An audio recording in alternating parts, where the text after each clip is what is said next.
Nous allons pouvoir constater dans cette publication que l'apôtre Paul encourageait le peuple de Dieu à recevoir le Saint-Esprit, ce don, ce cadeau de Dieu, qui est très important, comme nous allons le voir. Comme par exemple dans 1 Corinthiens 14,5, il nous est dit « Je n'ai rien contre le don des langues, et je voudrais bien que vous le possédiez tous. » Donc l'apôtre Paul encourage tous les chrétiens à demander à Dieu, qui est devenu leur Père, qu'il envoie en eux le don du parler en langue. Premièrement, nous devons comprendre que lorsque nous recevons le Saint-Esprit, c'est un don de Dieu, une grâce qu'il nous accorde et qui nous permet de devenir un enfant de Dieu. Et cela vient de ce que nous avons avant accepté de nous identifier à son Fils unique, qui est Jésus-Christ. Donc c'est une obligation pour pouvoir recevoir le Saint-Esprit, de faire cette démarche, d'accueillir l'amour de Dieu, quand l'amour vient à notre cœur, de l'accueillir en nous et de prendre la décision de nous identifier à lui par le baptême et de faire un avec lui. Et c'est là que le Saint-Esprit a son plein épanouissement parce que il rencontre le but pour lequel il est envoyé en nous. En effet, le Saint-Esprit n'est pas envoyé en nous pour faire joli. Il a un but particulier. Son but, c'est de nous permettre de connaître Jésus-Christ et de ressembler à Jésus-Christ. Ce n'est pas pour accomplir des miracles, c'est pas sa priorité. Ce n'est pas la priorité du Saint-Esprit d'accomplir des miracles. La priorité du Saint-Esprit est de nous permettre de connaître Jésus-Christ, de connaître son œuvre, ce qu'il a accompli sur la croix, et afin de nous emmener à ressembler à Jésus-Christ.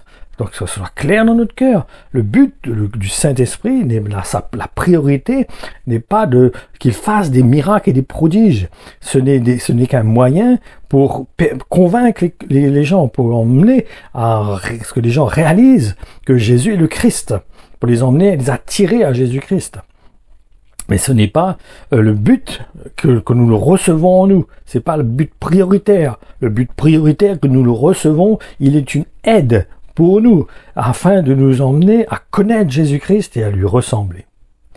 Regardons 1 Corinthiens 14, 18. Je remercie Dieu de ce que je parle en des langues inconnues plus que vous tous.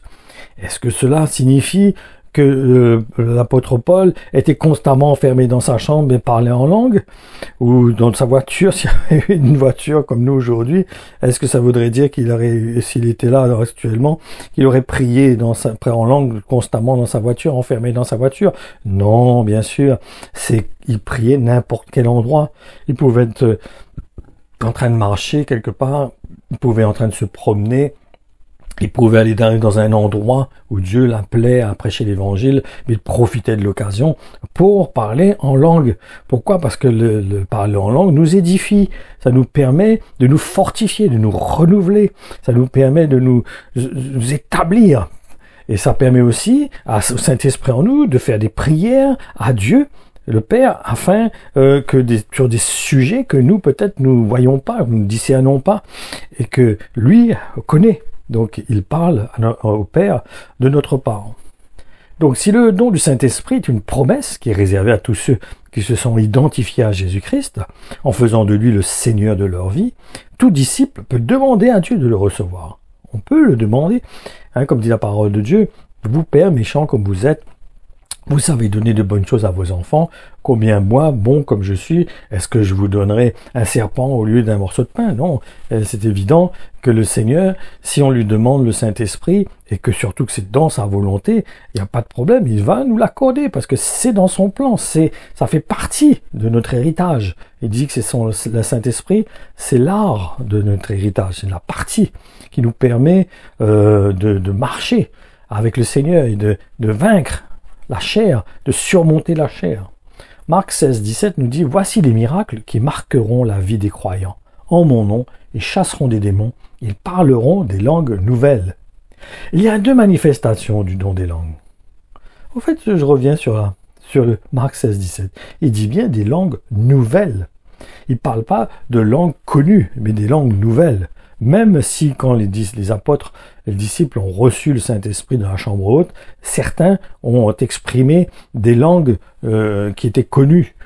Mais nous savons que son but, c'était justement de convaincre les personnes qui étaient là, pour les emmener à réaliser, à reconnaître que ces Juifs qui ne connaissaient pas leur langage exprimaient leur langue et que ils étaient touchés et convaincus que c'était pas eux, ce n'était pas d'eux-mêmes qu'ils le faisaient, mais que c'était vraiment la puissance du Saint-Esprit qui reposait sur eux, qui était venu habiter en eux. Il y a deux manifestations par contre du don des langues. Le premier, c'est celui que nous exprimons pour donc nous édifier nous-mêmes. Romains 8, 26, 27 nous dit « Ce même esprit qui nourrit notre espérance nous soutient. Il nous prend en charge avec nos faiblesses et nous aide dans nos limitations présentes. Il vient à notre secours quand nous prions. De nous-mêmes, nous ne connaissons guère nos droits et nos devoirs en nous approchant de Dieu.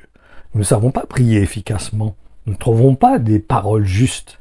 Alors, l'Esprit lui-même intervient et plaide en notre faveur. C'est lui qui intercède en nous, sans parole, dans ces soupirs qui montent du plus profond de nos cœurs. Là, il dit soupir. Ça peut être aussi des soupirs, pas spécialement un langage. Ça peut être aussi des soupirs, comme si souffrance, quelque chose qui sort de nous, une supplication, un désir qui monte vers le trône de Dieu. Et Dieu, qui lit dans les cœurs et y scrute les pensées les plus secrètes, comprend le langage de l'esprit. Il connaît ses aspirations. Il sait discerner le sens de ses soupirs. Car l'esprit intercède pour nous, son peuple, en harmonie avec la volonté de Dieu. Donc il y a aussi le don de langue qui est utilisé pour édifier l'Église là. Par contre, celui-ci a besoin d'être accompagné du don d'interprétation afin qu'il soit compréhensible pour le peuple de Dieu.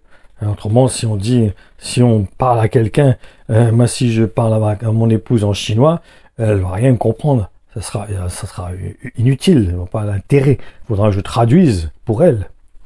Et en effet, lorsque le parler en langue est adressé à l'Église, c'est parce que le Saint-Esprit désire transmettre un message aux enfants de Dieu. Donc, il a besoin d'être compréhensible, ce message. Et cela s'effectue au travers d'un frère ou d'une sœur qui a le don d'interprétation des langues.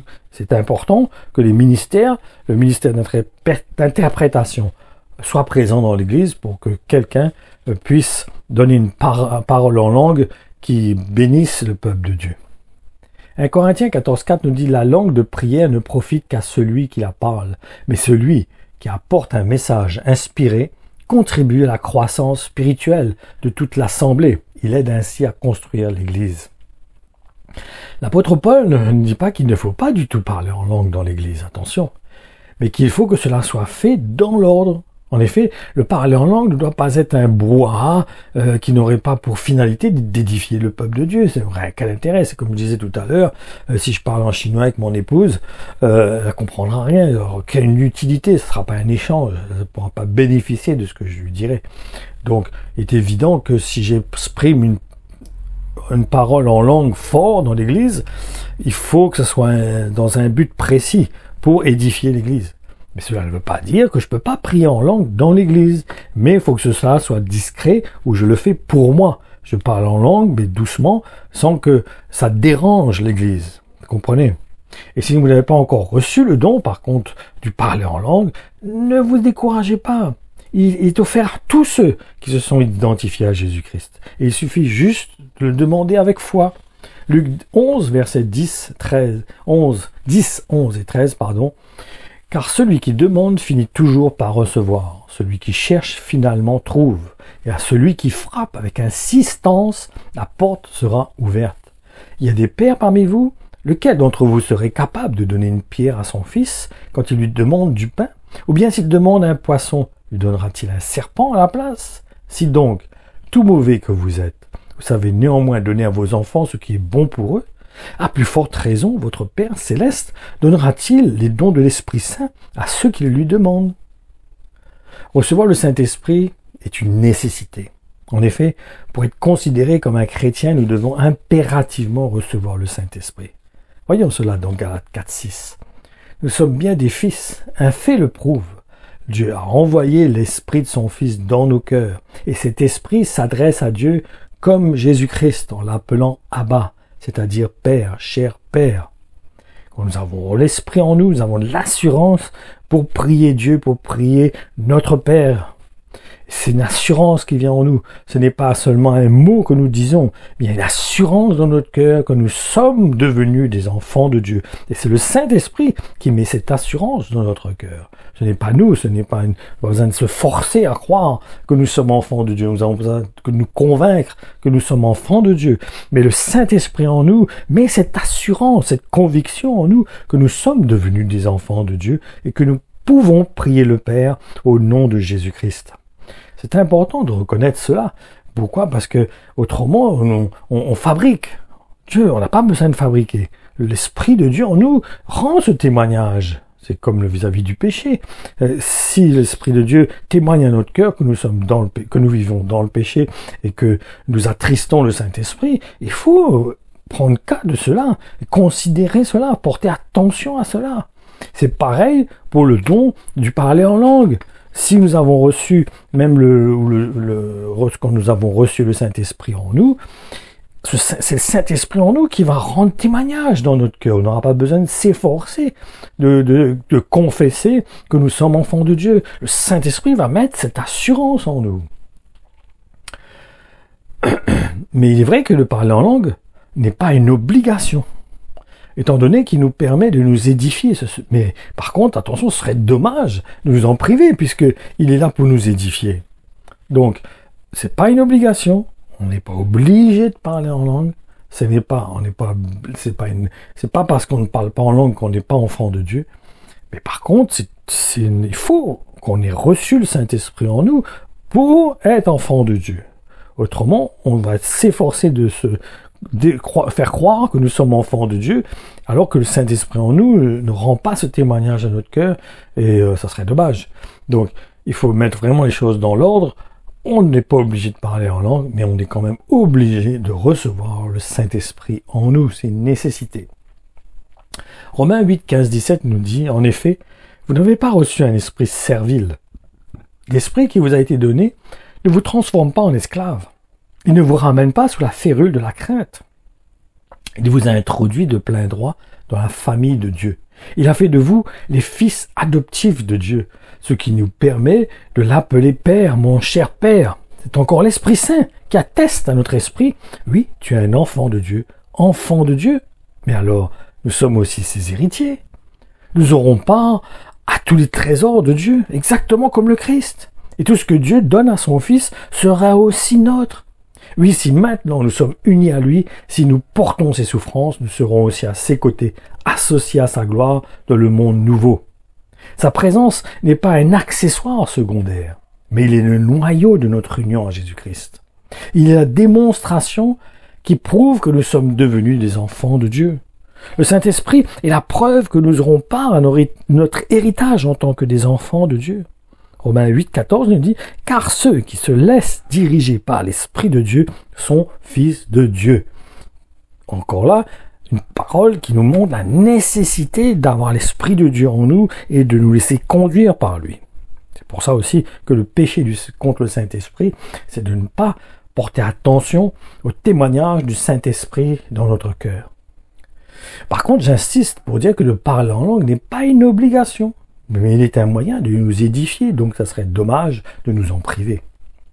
2 Corinthiens 5,5 nous dit « C'est Dieu lui-même qui nous a préparé à un tel avenir, qui entretient en nous cette attente, qui nous a donné son esprit comme gage et garantie de la gloire future. » Attention, nous voyons dans les versets que nous avons lus que celui qui a reçu le Saint-Esprit est appelé aussi à marcher comme Christ lui-même a marché. C'est comme je vous le disais tout à l'heure, le Saint-Esprit, s'il vient en nous, c'est pour un but précis. Ce n'est pas pour faire joli, ce n'est pas pour manifester seulement des manifestations glorieuses de guérison et de miracles et de prodiges, mais c'est aussi pour nous emmener à ressembler à Jésus-Christ.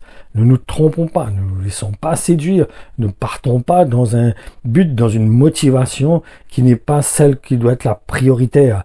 La prioritaire, c'est de recevoir le Saint-Esprit dans le but de lui ressembler à Jésus-Christ.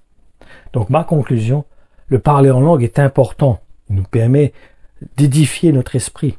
Mais lorsque nous l'exprimons en présence d'autres, si vous voulez l'exprimer fort, il va déranger les autres. Donc il doit être exprimé pour encourager. Donc dans ce cas, il doit être interprété, autrement il n'a aucun intérêt de le communiquer, de l'exprimer fort. Donc on peut l'exprimer, mais pour nous, pour nous-mêmes, mais pas pour l'Église en entier. Voilà, que le Seigneur vous bénisse, encore vous encourage, vous établisse, vous permette de communiquer, de recevoir la révélation de l'œuvre de la croix, la révélation de la construction de l'Église et de saisir l'importance du Saint-Esprit et son utilité en tant qu'enfant de Dieu. Soyez bénis au nom de Jésus.